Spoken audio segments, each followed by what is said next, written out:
Have you ever wondered what makes a martial artist truly great? Is it their technique, their style, or something more? The legendary Bruce Lee once said, "He does not teach a particular style because he simply does not believe in them." To him, styles were more than just ways of fighting. They were doctrines that not only separated people but also imposed limitations. He viewed styles as crystallized forms of expression that prevented the process of continuous growth. He believed there's no such thing as a Chinese way of fighting, a Japanese way of fighting, or any other way of fighting.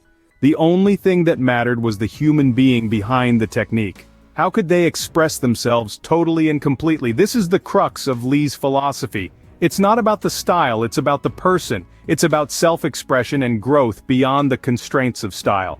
So the question is, how can one express themselves totally and completely without the constraints of style?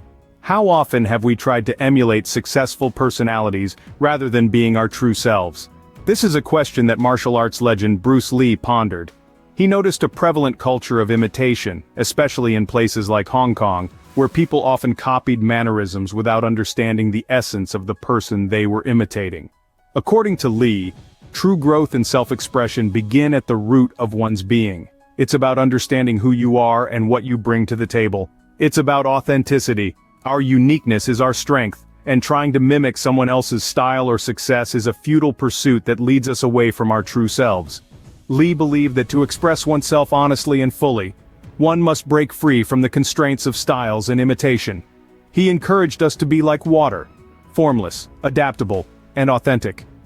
So instead of mimicking others, how can we be true to ourselves and be formless, shapeless like water? What does martial art mean to you? Is it just about fancy movements or something deeper?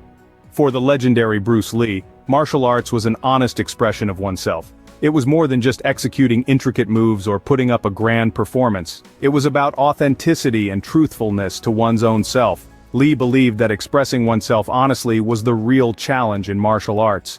It's easy to be swept away by the flamboyance of movements, to be blinded by the grandeur of the performance. It's easy to get lost in the showmanship and forget the real essence of martial arts. But to truly embody the spirit of a martial artist, one must strive to express oneself honestly, without lying to oneself. So, as you embark on your martial arts journey, remember this profound wisdom from Bruce Lee. Remember to express oneself honestly. Not lying to oneself is indeed very hard to do, but that, my friends, is what makes a martial artist truly great.